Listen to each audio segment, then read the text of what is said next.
बीते दिन इंदौर में आईटी के सेक्टर को जिस प्रकार से रिस्पांस मिला है, ये हमारे लिए उत्साहवर्धक है।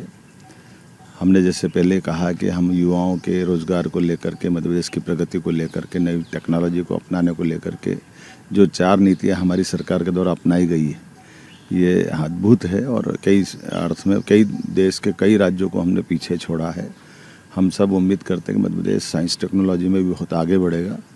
और जिस प्रकार के एक एक मंत्रालय के रोजगार के अवसर को सृजन कराने के लिए, उनकी सुव्यवस्थित व्यवस्था के लिए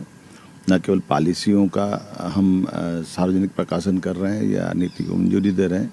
बल्कि ये सरलता के साथ लोग व्यापार व्यवसाय कर सके उसकी सारी सुगम व्यवस्था बना रहे हैं। इसी के साथ हम दूसरे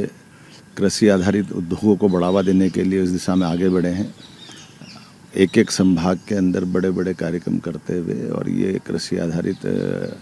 राज्य है और कृषि में हमारी विकास दर भी बहुत अच्छी है। ऐसे में हम अपने खेती के खाद्य पदार्थों की प्रसंस्करण इकाइयों का और कृषि उद्योगों को बढ़ावा दे करके न केवल हमारे किसानों की आय बढ़ाना चाहते हैं, बल्कि प्रदेश की समृद्धि भी चाहते हैं। हम इस दिशा में आगे बढ़ रहे हैं। 3 तारीख के दिन मंदसौर ज़िले के अंदर एग्रीकल्चर को लेकर के एक बड़ा मेला लगने वाला है, जिसमें आधुनिकतम प्रयोग के साथ खेती किस प्रकार से कर सकते, कृषि यंत्रों की कौन कौन सी नए प्रकार की वैरायटी आई है जिससे लाभ मिल सकता है, प्राकृतिक खेती से लेकर हार्टिकल्चर, फ्लोरिकल्चर अर्थात बागवानी, फलोद्यान, सभी प्रकार के किसानों के बेहतर के लिए हम उस पर आगे बढ़े हैं। मुझे इस बात का संतोष है कि लगातार इसी रचना के कारण से हमने कृषि के लिए कृषि विश्वविद्यालय के अतिरिक्त भी